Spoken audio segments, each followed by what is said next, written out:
Sunday పునరుద్ధాన దినమైన Easter Sunday ప్రత్యేకమైనది కనుక ప్రభు మనకిచ్చిన ఆయుష్కాలమును బట్టి ఆరోగ్యమును బట్టి ఈ శుభదినాన్ని బట్టి ప్రభువుకు మహిమ కలుగును కాక.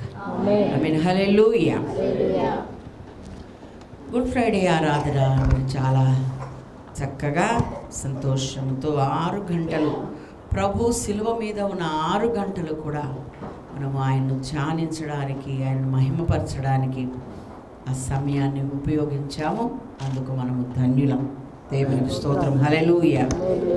ప్రపంచంలో అందరూ గుడ్ ఫ్రైడే చేస్తారు, కానీ వారి వారి అనుకూల సమయంలో చేస్తారు. వాక్య ప్రకారంగా చేసేవాళ్ళు బహు తక్కువ మంది ఉన్నారు. అందులో మనం ఉన్నాం. అందుకు దేవునికి మహిమ కలుగునుగాక. ఆమేన్. హల్లెలూయా.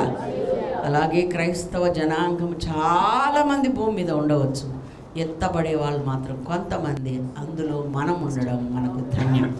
దేవునికి మహిమ కలుగునుగాక. గుడ్ ఫ్రైడే ఆరాధనలో నేనున్నాను అని సంతోషించేవాళ్ళు ఎత్తబడే గుంపులో ఉండడానికి సిద్ధపడితే మనము ధన్యులమవుతాం. దేవునికి స్తోత్రం. హల్లెలూయా. కాబట్టి ఈ విషయాలు ప్రభు మనకు ఇచ్చాడు. ఈ సమయాన్ని, అవకాశాన్ని, ఈ భాగ్యాన్ని అనాలి మనం. దేవునికి మహిమ కలుగునుగాక. అందుకు మనమంతా ధన్యులం. సరే, దైవజనుల అనుమతితో ఈ వాక్యం చెప్పడానికి నేను ఇక్కడ నిలబడి ఉన్నాను. చెప్పమన్నారు. ఏమిటి అనగా, గుడ్ ఫ్రైడే రోజున సిలువను గూర్చి మనమంతా ధ్యానించాం కదా. శనివార దినము ఏం జరిగి ఉంటుంది అన్న ప్రశ్న ఎవరికైనా వచ్చుంటే వాళ్ళు వాక్యం మీద మనసు పెట్టేవాళ్ళే వాక్యాన్ని చాలా శ్రద్ధగా ధ్యానించే వాళ్ళు అయి ఉంటారు. మంచిది అలాంటి వాళ్ళు ఉండడం. అక్కడ దాకా మేము ఇంకా వెళ్ళలేదండి అన్న వాళ్ళ కొరకు దేవుడు ప్రేమతో ఆ సందేశం మనకి ఇవ్వడానికి ఇష్టపడుతూ ఉన్నా. దేవునికి స్తోత్రం. హల్లెలూయా. తెలియకపోతే తప్పు కాదు, కానీ తెలుసుకున్నాక దాన్ని పాటించడం మరింత అవసరం. దేవునికి స్తోత్రం. హల్లెలూయా. ఇతరులతో పంచుకోవడం, ఇతరులకు తెలియచేయడం కూడా చాలా అవసరం. దేవునికి మహిమ కలుగునుగాక. చూద్దాం దేవుని వాక్యములో నుండి. ఎఫెసీలకు రాసిన పత్రిక 4వ అధ్యాయం 8 నుండి 10 వరకు దయచేసి చదివి సహాయం చేయండి. అందుచేత ఆయన ఆరోహణమైనప్పుడు చెరను చెరగా పట్టుకొని పోయి మనుషులకు ఈవులను అనుగ్రహించనని చెప్పబడి ఉన్నది. ఆరోహణమాయనగా ఆయన భూమి యొక్క క్రింది భాగములకు దిగనని అర్థమిచ్చుచున్నది కదా. దిగినవాడు తానే సమస్తమును నింపునట్లు ఆకాశ మండలములన్నిటికంటే మరి పైకి ఆరోహణమైన వాడునై ఉన్నాడు. దేవునికి మహిమ కలుగునుగాక. హల్లెలూయా. యేసు ప్రభు వారు శిలువ మరణం పొందారు. దాదాపు 6 గంటలు ఆయన శిలువ మీద శ్రమను అనుభవించారు. మీకు అక్కడ ఒక విషయం కూడా, అది యోహాను సువార్త 19వ అధ్యాయం చివరి వచనాలు మీరు చదివి ఉంటే అక్కడ ఒక ఆశ్చర్యకరమైన సంగతి జరుగుతుంది. అంటే ప్రతీది కూడా లేఖనముల ప్రకారమే జరిగింది అని మనకు తెలుస్తుంది కదా. అయితే విశ్రాంతి దినారంభం కాబోతుంది కనుక మ్రానుమూడ ఎవరు విరేలాడకూడదు ధర్మశాస్త్ర ప్రకారంగా. కాబట్టి మేము ఆ యొక్క బాడీస్ తీసేసేయాలి అని చెప్పి తీయడానికి వాళ్ళు వచ్చారు కదండి. వచ్చినప్పుడు ఏం జరిగింది అంటే, యేసు ప్రభు వారు అప్పటికే మరణించారు. దేవునికి మహిమ కలుగునుగాక. అంటే తన ఆత్మను తాను దేవునికి అప్పగించేసాడు. ఆ స్వాధీనం, ఆ శక్తి ఆయనకు ఉంది అని మరి యోహాను 10:18 మనకు చెప్పారు.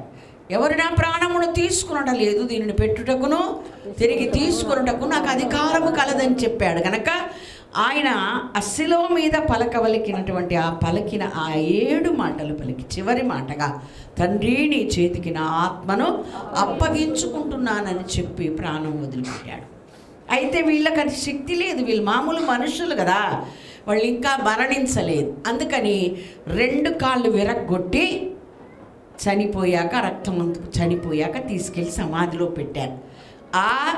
ఆ విషయంలో ఆయన దగ్గరికి వచ్చేసరికి అప్పుడే ఆయన మరణించాడు. అప్పటికే ఆశ్చర్యపడ్డారు. ఎందుకంటే ఇది కూడా లేఖనమే. ఆయన ఎముకలలో ఒకటి కూడా విరవబడదు. దేవునికి మహిమ కలుగును గాక. ఎవరు ఆయన బలవంతంగా చంపలేదు. 2 స్తోత్రం. ఇవన్నీ నెరవేరడానికి అక్కడ జరిగినాయి కదా. సమాధిలో పెట్టారు. సమాధిలో పెట్టిన తర్వాత ఆయన లేస్తాడు అని ఆ యొక్క కార్యక్రమాలన్నీ వాళ్ళకి భయం కలిగి, ఇప్పుడు మనం పాడుకున్నాం, ముద్రేశారు, కావలి వాళ్ళని పెట్టాడు, ఏమేమో చేశారు, అయిపోయింది. కానీ మనకు తెలిసినటువంటి వాక్యం మనకేం బోధిస్తుంది విశ్వాసులైన వారికి, క్రైస్తవులైన వారికి అంటే, శనివార దినం ఏం జరిగింది అంటే ఇప్పుడు మనము చదువుకున్నాం. ఏమని? ఆయన ఆరోహణమైనప్పుడు అని. ఆరోహణం అంటే పైకి వెళ్ళడమే కాదు, భూమి క్రింది భాగములకు దిగిననియు అర్థమిచ్చుచున్నది కదా అంటాడు.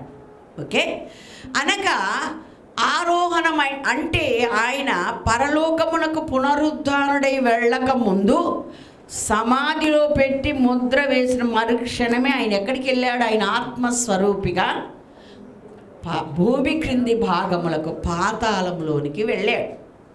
దేవునికి దిగినని క్రింది భాగములకు అన్న కాడ ఫుట్ నోట్లో మొదట అన్నాడు. అంటే ఫస్ట్ చేసిన పని సమాధి అయి అందులో పెట్టగానే ఆయన ఫస్ట్ చేసిన పని ఏంటంటే ఆయన పాతాళంలోనికి వెళ్ళాడు. అక్కడ చెరగా పట్టుకొని మనుష్యులకు ఈవులను అనుగ్రహించేనని చెప్పబడి ఉన్నది. ఎవరా మనుష్యులు అనంటే, పాతాళములో యేసుక్రీస్తు మరణానికి ముందు ప్రభు యందు భయము భక్తి కలిగి దేవుణ్ణి ధర్మశాస్త్రములు అన్నించులై బ్రతుకుతున్నవారు, యేసుక్రీస్తు మరణానికి ముందు, ఆయన రాకకు ముందు మరణించిన భక్తులందరూ కూడా ఒక ప్రత్యేకమైన స్థలములో ఉంచబడి ఉన్నారు. వాళ్ళ ఆత్మలు అక్కడ విశ్రాంతి పొందుతూ ఉన్నాయి. దేవునికి స్తోత్రం, హల్లెలూయా. అలాగా అక్కడ ఒక విశ్రాంతి స్థలాన్ని దేవుడే ఏర్పాటు చేశాడు. ఈ నశించిపోతున్న వారి జాబితాలో ఆయన అక్కడ ఆ స్థలంలో ఉంచలేదు. ఓకే, తనకిష్టం వచ్చినట్టు ఉన్న ధనవంతుడు కుమారుడా అని పిలువబడినను, తండ్రివైన అబ్రహామా అని పిలువబడినను పాతాళంలో ఉన్నాడు, నరక జ్వాలల్లో ఉన్నాడు కదా, అగ్నిగుండ గంధకములో ఉన్నాడు. కానీ భక్తులుగా బ్రతికి ప్రభువును వాక్యానుసారంగా ప్రభు అడుగు ఆడల్లో నడుచుకుంటున్న వీళ్ళందరూ కూడా అక్కడ ఉన్నారు. అక్కడెందుకున్నారు? పరదైసు అక్కడెందుకుంది అంటే, యేసుక్రీస్తు ద్వారానే తప్ప ఎవరు కూడా అక్కడికి వెళ్ళే వీలు లేదు. దేవునికి మహిమ కలుగునగాక. సిలువ కార్యం జరిగితే తప్ప ఎవరికైనా అక్కడికి ఎంట్రన్స్ లేదు. దేవునికి మహిమ కలుగునగాక. అందుకే యెషయా గ్రంథం 44:23లో రాయబడి ఉంది, యెహోవా ఆ కార్యమును సమాప్తి చేశాడు గనక ఆకాశమా భూమి సమస్తము మీరు ఆనందించండి అని ఇక్కడ రాశాడు. ఎందుకని? ఏ రోజున ఆదాము హవ్వలు పాపం చేశారో ఆ వారి నిమిత్తము భూమి కూడా శపించబడింది అని 3వ అధ్యాయం 17వ వచనంలో ఆదికాండంలో మనకు తెలుసు కదా. కాబట్టి సమస్తమును మరణము ఏలేను అన్నాడు కదా. అందుకని ఆ కార్యము ఎవరి ద్వారా జరుగుద్ది? ఆ విముక్తి ఎవరి ద్వారా జరుగుద్ది? ఆ విమోచన ఎవరికి ద్వారా జరుగుద్ది అంటే ప్రభువైన యేసుక్రీస్తు ద్వారానే. ఆయన తన్ను తాను అప్పగించుకొనుటకు ఇష్టపడి తన ప్రాణాన్ని సర్వలోక పాప పరిహారార్థం బలిగా పెట్టాడు గనక ఆయననే దీనికి సమర్థుడు. దీన్ని చేయడానికి ఆయన వల్లే అవుతుంది గనక ఆయన వచ్చే వరకు, ఆ కార్యాన్ని సమాప్తి చేసే వరకు వీళ్ళ స్థలంలో ఉన్నారు. దేవునికి మహిమ కలుగునగాక. అయితే వాళ్ళు ఆ గడియ కొరకు ఎదురు చూస్తున్నాడు. ఈ స్థలము నుండి మాకు విడుదల కలగాలి అని చెప్పేసి వాళ్ళ ఆ రోజు కొరకు ఎదురు చూస్తుండగా యేసు ప్రభువారు శనివార దినమందు పాతాళ లోకములోనికి వెళ్ళి పరిశుద్ధులందరికీ తన్ను తాను కనపరుచుకున్నారు. దేవునికి మహిమ కలుగునగాక. ఇదిగో నా గాయములు చూడండి, నేను ఆ చేయవలసిన చేయవలసినటువంటి ఆ యాగాన్ని, ఆ బలిని నన్ను నేను అర్పించుకొని మీకందరికీ విడుదల ప్రకటించడానికి వచ్చాను అని వాళ్ళు చూపించారు. దేవునికి స్తోత్రం. హల్లెలూయా, హల్లెలూయా. అప్పుడు భక్తుడు ఒకసారి ఒక దైవజనుడు మాట్లాడుతుండగా నేను విన్నాను. ఏమని అంటే, ఆదాము మొదలుకొని వాళ్ళందరూ కూడా ఏదేనులో నాతో మాట్లాడిన వాడు ఈయనే. దేవునికి మహిమ కలుగునగాక. నా గుడారములోనికి వచ్చి నన్ను బయటికి తీసుకొని వచ్చి ఆకాశ నక్షత్రములను చూపి నాకు విశ్వాసమును కలిగేలాగా మాట్లాడిన వాడు ఈయన అబ్రహాం చెప్తాడు. దేవుని మహిమ కలుగునగాక. ఇలాగ భక్తులందరూ ఆయన్ను గుర్తుపడతారు. ఒక్క క్షణములో ఈయన ద్వారానే విమోచన అన్న సత్యం వారు ఎరిగిన వారై హృదయమందు విశ్వసించి నోటితో పలకడము ద్వారా వారికి విడుదల వచ్చింది. దేవునికి స్తోత్రం. రక్షణ కలిగింది. దేవునికి మహిమ కలుగునుగాక. అందుకని వారికి ఆ సువార్తను, ఏ సువార్త అంటే ఏంటండి? యేసుక్రీస్తు మన కొరకు భూమి మీదకి వచ్చి బలి అయి మన పాపాన్ని, శాపాన్ని తొలగిస్తాడని చెప్పేదే సువార్త. అంతేనా కాదా? అంతకంటే ఉద్యోగం వస్తుందన్న సువార్త కాదు, పెళ్ళి అయితే సువార్త కాదు. అందుకు దేవుడు రాలే. దేవుని మహిమ కలుగునుగాక. హల్లెలూయా, హల్లెలూయా. కాబట్టి ఆ పని చేయడానికి వచ్చాడు, చేసి ముగించాడు, అది సమాప్తి చేశాడు. భక్తులకు ఆ విషయం చెప్పడానికి పాతాళంలోకి వెళ్ళాడు. రెండవదిగా అపోస్తుల కార్యము 2వ అధ్యాయము 24వ వచనములో ఏమని వ్రాయబడిందో చూద్దాం. మరణము ఆయనను బంధించి ఉంచుట అసాధ్యము గనుక దేవుడు మరణ వేదనలు తొలగించి ఆయనను లేపెను. మరణించాడు కదండి, ఆయన మరణించాడు. కానీ ఆయన మరణములోనే ఆ మరణించి అందరిలాగా ఉండడు. మరణము ఆయనను బంధించి ఉంచడం అసాధ్యం గనక ఆ మరణపు ముళ్ళును విరిచి మరణాన్ని గెలిచి బయటికి వచ్చానని దాన్ని ఓడించడానికి పాతాళంలోకి వెళ్ళాడు. దేవునికి మహిమ కలుగునుగాక. హల్లెలూయా. కనుక మరణించే వాళ్ళందరూ పాతాళవశం అవుతారని బైబిల్ చెప్తుంది కదా. కాబట్టి మరణం అంటేనే ఎవరి ద్వారా వచ్చింది? కడపట నశింపచే శత్రువు ఎవరని ఉంది? మరణమే. ఆ మరణం ఎవరి ద్వారా వచ్చింది? పాపం. పాపానికి ప్రేరేపించిన వాడు ఎవడు? దుష్టుడు. కనుక దుష్టుడు ఉండే స్థలంలో ఉండే వాళ్ళందరూ దాని సంబంధమే. అవునా కాదా?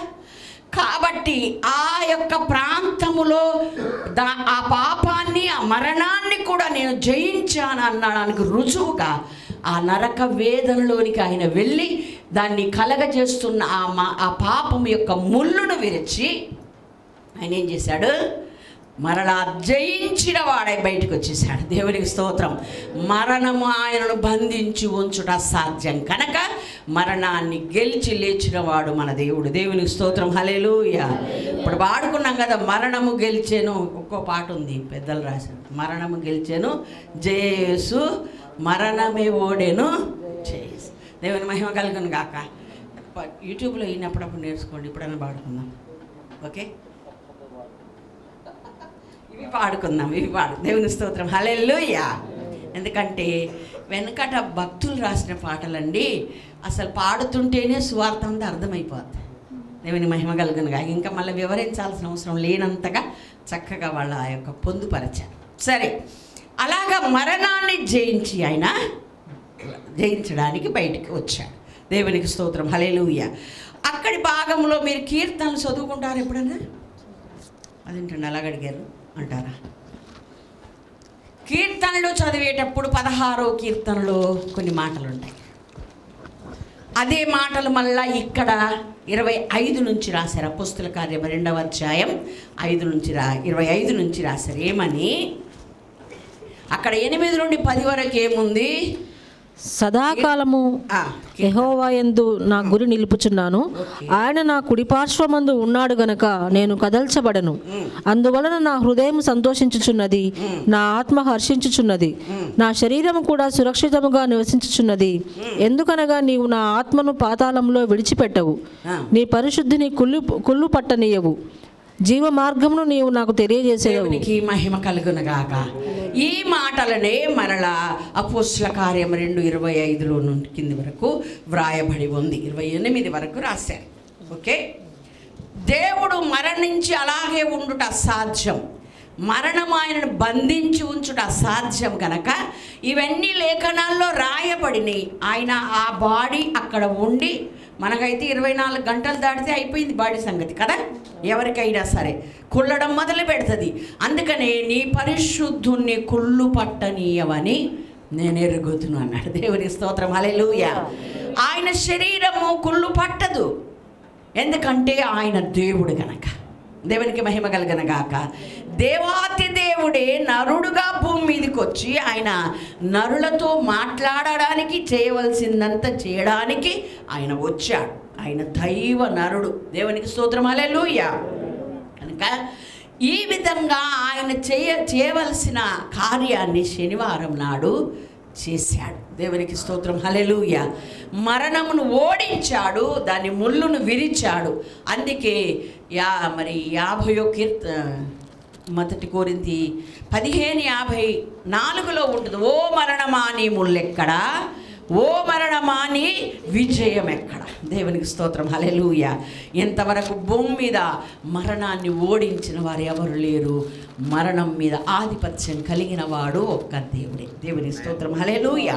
ఆయనే ప్రభువైన యేసు క్రీస్తు అన్న పేర మనకు దొరికాడు, మన మధ్యకు వచ్చాడు, మన మధ్యలో సంచరించాడు, మనకు రక్షణ భాగ్యాన్ని ఇచ్చాడు. దేవునికి స్తోత్రం, హల్లెలూయా. ఇంకొక మాట అక్కడ రాశారు, ఆయన భూమి కింది భాగములకు దిగిననియు మనుషులకు ఈవులను అనుగ్రహించననియు మనకు అక్కడ వ్రాయబడి ఉంది. ఎఫెసీ పత్రిక 4 మనము 8 నుండి 10 వరకు చదువుకున్న భాగములు. ఏమిటా ఈవులు అని అంటే, ఈవంటే గిఫ్ట్. ఏంటంటే ఆ పాతాళములోనున్న ఆత్మలను తీసుకొని వచ్చి ఆయన మధ్యాకాశములో ఉంచాడు. ఇంతకుముందు యేసు ప్రభువు సిలువకు ముందు అక్కడ ఉంది అని మనం విన్నాము. దానిని ఏమంటారంటే పరదైసు అంటారు. ఓకే, పరదైసు అంటే ఆత్మలు విశ్రాంతి పొందు స్థలము అని అర్థం. దేవునికి స్తోత్రం, హల్లెలూయా. కనుక ప్రభు అయిన యేసు క్రీస్తు ఆ కార్యం జరిగే వరకు భక్తుల ఆత్మలను దేవుడు ఒక పరదైసు అనే ప్లేస్లో విశ్రాంతిలో ఉంచాడు. దేవునికి మహిమ కలుగునగాక. అంటే యేసుని ఎరగకుండా, బ్యాప్టిజం తీసుకోకుండా, ప్రభు చిత్త ప్రకారం నడవకుండా మరి చచ్చిపోతారు చూసారా, ధనవంతుల్లాగా తనకిష్టం వచ్చినట్లు బతికి చనిపోయే వాళ్ళందరికీ వాళ్ళ ఆత్మలకు విశ్రాంతి ఉండదండి. ఇప్పుడు పిచ్చెక్కి తిరుగుతుంటారు, వాళ్ళకు విశ్రాంతి ఉంది. వాళ్ళకు ఎప్పుడు కూర్చోడు, ఎప్పుడు పడుకోడు, ఎప్పుడు తినడు, వీళ్ళంతే. కానీ వీళ్ళు నెమ్మదిగా అక్కడ ఉంటారు. దేవునికి స్తోత్రం, హల్లెలూయా. అందుకే ప్రభు ఆయన సువార్త ప్రారంభంలోనే చెప్పాడు, ప్రయాసపడి భారం మోసుకొనుచున్న సమస్తమైన వారలారా మీరు నా యొద్దకు రండి, నేను మీకు చెప్పాడు కదా. కాబట్టి ఆయన ఇచ్చే విశ్రాంతి ఇవ్వడానికే వచ్చాడు, మనకు నెమ్మది ఇవ్వడానికే వచ్చాడు. వారు నెమ్మది లేకుండా దివారాత్రులు వేదన పడతారని నరకంలో ఉన్న వారి గురించి చెప్పాడు. ఈ పరిశుద్ధులందరూ ప్రభువును అనుసరించారు గనక, వాక్యానుసారంగా బ్రతికారు గనక అక్కడ పరదైసులో ఒక విశ్రాంతి స్థలం ఒకటి ఏర్పాటు చేశాడు. అక్కడే ఎందుకు పెట్టాడంటే ఆ శిలువ మరణం పొందే వరకు కూడా అలా ఉండాలి అన్నది దేవుని ఏర్పాటు. కనుక ఎప్పుడైతే శిలువ మరణం పొందాడో తన గాయములు చూపిస్తూ తాను ఆ కార్యాన్ని, దాన్ని సాతానును, ఆ మరణాన్ని జయించి వచ్చానన్న రుజువులు వాళ్ళకి చూపి ఆ పరదైసును తీసుకొని వచ్చి ఆయన 3వ ఆకాశంలో పెట్టాడు. మీకేం తెలుసండి అని ఎవరైనా అంటే బైబిల్ చదివే వాళ్ళకి తెలుసండి అని నేను చెప్తాను. 2వ కొరింథీ పత్రిక 12వ అధ్యాయం, హల్లెలూయా హల్లెలూయా, 2 నుండి 4 వరకు చదివితే అక్కడ వ్రాయబడి ఉంది. క్రీస్తునందున్న ఒక మనుషుని నేను ఎరుగుదును, అతడు 14 సంవత్సరముల క్రిందట 3వ ఆకాశమునకు కొనిపోబడెను. అతడు శరీరంతో కొనిపోబడెనో నేను ఎరుగను, శరీరం లేక కొనిపోబడెనో నేను ఎరుగను, అది దేవునికే తెలియను. అట్టి మనుషుని నేను ఎరుగుదును. చాలండి. దాన్ని ఏమన్నాడండి? 3వ ఆకాశములో పరదైసులోకి నేను వెళ్ళాను అన్నాడు. అంటే ప్రభువు అపోస్తలుడైన పౌలు గారికి ఆ భాగ్యాన్ని ఇచ్చాడు. బ్రతికుండగానే పరదైసును ఆయనకు చూపించాడు. దేవునికి స్తోత్రం, హల్లెలూయా. హల్లెలూయా. ఏ విధంగా కొనిపోయాడో నాకైతే తెలియదు, నన్ను ఆయన తీసుకెళ్ళాడు, నేను చూసి వచ్చాను అని తనను కాకుండా ఒక వ్యక్తిని సంబోధించినట్టుగా మాట్లాడుతూ ఉన్నాడు. దేవునికి స్తోత్రం. అది అపోస్తలుడైన పౌలు అని మనందరికీ తెలుసు. కాబట్టి అక్కడ పరదేశున ఉంచాడు. అయితే దాన్ని ఎఫెసీ పత్రికలో ఏమని చెప్పాడంటే, చెరను చెరగా కొనిపోయి మనుషులకు ఈవులనిచ్చాడు అన్నాడు. అంటే పరదేశు అంటే ఆత్మలు విశ్రాంతి పొందే స్థలం. దయచేసి వినండి, మీరు కాన్సన్ట్రేషన్ ఎక్కడో పెడుతున్నారు. నువ్వు అర్థం కాని అన్నీ చెప్తున్నావని నన్ను అంటురా. దయచేసి వినండి. దేవుని మహిమ కలుగును గాక. హల్లెలూయా. కాబట్టి చెరను చెరగా కొనిపోయి మనుష్యులకు ఈవులను అనుగ్రహించును అని ఉంది. సర్వ ప్రపంచమంతా కూడా ఒక్క సూత్రం చెప్తాను నేను. ఇక్కడ ఎదురుగా ఉన్న పాస్టర్ గారిని చూస్తుంటారు, ఇక్కడ నిలబడే వాళ్ళని చూడరు. ఎందుకంటే పాస్టర్ గారు కవలికలు ఎలా మారుతుంటే వీళ్ళకి అలా మారిపోతుంటారు. ఆయన ఇంటుండో ఈయనకు నీకెందుకే, నువ్వు విను, నీకు కదా చెప్పడానికి. అది ఎక్కడైనా సరే ఓకే ఓకే పాస్టర్ గారు అంటే వీళ్ళకి అప్పుడు ఇల్లు ఊపుడుతుంది తలకాయ. ఆయనకు అర్థమైంది, నీకు అర్థం కాకుండా ఆయన చూసి నువ్వెందుకు ఊపుతావు? మనకు కొంచెం జ్ఞానం తెలివి ఉంది కదా, నీకోసమే ఈ మాటలు దేవుడు చెప్తున్నాడు. దేవునికి మహిమ కలుగును గాక. హల్లెలూయా. అర్థం కాకుంటే అర్థమయ్యే తర్వాత అడిగి తెలుసుకోవచ్చు, కానీ దేవుని మాటలను శ్రద్ధగా వినడం మాత్రం చాలా అవసరం. దేవునికి మహిమ కలుగును గాక. హల్లెలూయా. అది ఎన్ని పెద్ద సభలైనా నేను గమనిస్తూ ఉంటా, కాన్సన్ట్రేషన్ మొత్తం ఈయనేమ ఓకే అంటుండా, మంచిగా అంటుండా, ఏం లేదు, నువ్వేమంటావు, నువ్వు విను ఫస్ట్. దేవుని స్తోత్రం. నీతోనే ఆయన మాట్లాడుతూ ఉన్నాడు. దేవునికి మహిమ కలుగును గాక. ఇక్కడ వ్రాయబడి ఉంది ఏమని అంటే, ఈవులను అనుగ్రహించాడు కానీ చెరను చెరగా పట్టుకొని పోయాడు అన్నాడు. మరి విశ్రాంతి పొందే స్థలం అన్నారు, పరిశుద్ధుల ఆత్మలు ఉండేది పరదైస్ అన్నారు. మరి దాన్ని చెర అని ఎందుకు అన్నారు అనంటే, దేవుడు వాళ్ళకి నెమ్మది ఇచ్చాడు, సంతోషం ఇచ్చాడు, ఆనందం ఇచ్చాడు, కానీ కొన్ని లిమిట్స్ ఉన్నాయి. దేవునికి స్తోత్రం. హల్లెలూయా.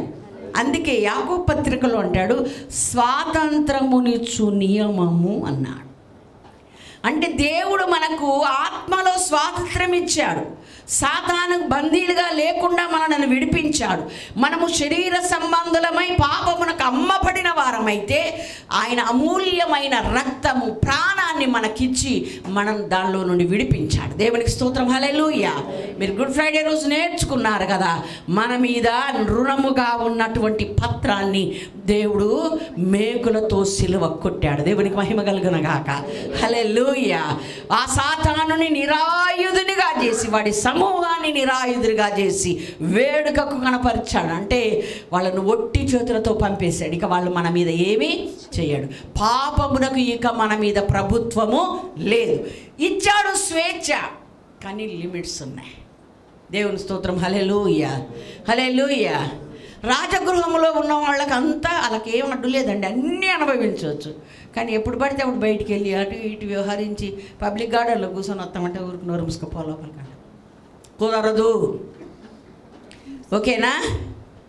వాడు రావాలి, వాడు రాయ్యా బయటకంటే రావాలి, అప్పుడు ఎక్కమంటే ఎక్కాలి కారు. అంతేనా కాదా? అంటే నీవు కూడా దేవుడు నీకు ఆత్మలో స్వాతంత్రం ఇచ్చాడు, కానీ లిమిట్స్లో బ్రతకమని చెప్పాడు. దేవునికి మహిమ కలుగును గాక. అందుకే కదా క్రైస్తవులమైన మనమంతా ఒక పద్ధతిలో, ఒక విధానములో బ్రతుకుతాం. దానినే విధులు, కట్టడలు, ఆజ్ఞలు అన్నారు. దేవునికి మహిమ కలుగును గాక. వాటిని అనుసరిస్తేనే మనము బ్రతుకుదుము కదా అని వాక్యంలో ఉంది. దేవునికి స్తోత్రం. హల్లెలూయా. చిరకాలము యుగ యుగాలు ఆయనతో బ్రతకాలంటే ఆయన విధించిన ఆజ్ఞలను, కట్టడలను గైకొనాలి. అది నియమం ప్రకారంగా, పద్ధతి ప్రకారంగా మనం చేస్తూ పోవాలి అన్నాడు. కనుక వీటికి కూడా ఒక బౌండరీ ఏర్పాటు చేశాడు, ఒక హద్దును ఏర్పాటు చేశాడు. వాళ్ళు విశ్రాంతి పొందుతారే కానీ కాస్త వ్యాహ్యాలకి అటు ఇటు వెళ్ళి వచ్చి అటు గాలికి తిరగొద్దాం కుదరదు. దేవుని స్తోత్రం. హల్లెలూయా. నీకు నియమించిన బార్డర్ దాటకూడదు. భూమి మీద ఉన్న భక్తులంతే, పరదేశంలో ఉన్న భక్తులు కూడా అంతే. దానిని అందుకే చెర అన్నాడు. దేవుని స్తోత్రం. హల్లెలూయా. హల్లెలూయా. హాస్టల్ పిల్లలకి ఏం లేదు, గ్రౌండ్ మొత్తం తిరగవచ్చు, ఏమైనా చేసుకోవచ్చు, అన్నీ చేసుకోవచ్చు, చెప్పకుండా గేటు దాటదు. అవునా కాదా? దేవునికి మహిమ కలుగును గాక. ఉందా లేదా? అది ఏ తక్కువ లేదు, భోజనం తక్కువ లేదు, విశ్రాంతి తక్కువ, అన్నీ ఉంటాయి, అంతా ఉంటుంది. కానీ చెప్ప పెట్టకుండా నీ ఇష్టం వచ్చినట్టు నువ్వు బార్డర్ దాటకూడదు. దేవుడు దానిని చెర అన్నాడు. దేవునికి స్తోత్రం, హల్లెలూయా. చెర అనగానే నిజంగా జైలు కాదు. దేవునికి మహిమ కలుగును గాక. ఆ విశ్రాంతి పొందే ఆత్మలకు దేవుడు ఒక సమయాన్ని నియమించాడు. ఆ సమయం వరకు వాళ్ళు అక్కడ ఉండి తీరాల్సిందే. దేవునికి మహిమ కలుగును గాక.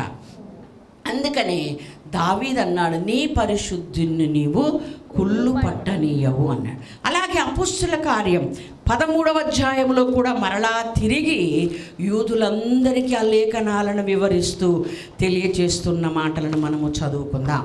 దేవునికి స్తోత్రం, హల్లెలూయా. 29 నుండి మీరు చదివితే అక్కడ రాయబడి ఉంది. 13వ అధ్యాయం. వారు ఆయనను గూర్చి రాయబడినవన్నీ నెరవేర్చిన తరువాత ఆయనను మ్రాను మీద నుండి దింపి సమాధిలో పెట్టిరి. అయితే దేవుడు మృతుల్లో నుండి ఆయనను లేపెను. ఆయన గలిలయ నుండి యెరూషలేమునకు తనతో కూడా వచ్చిన వారికి అనేక దినములు కనబడెను. వారిప్పుడు ప్రజల ఎదుట ఆయనకు సాక్షులై ఉన్నారు.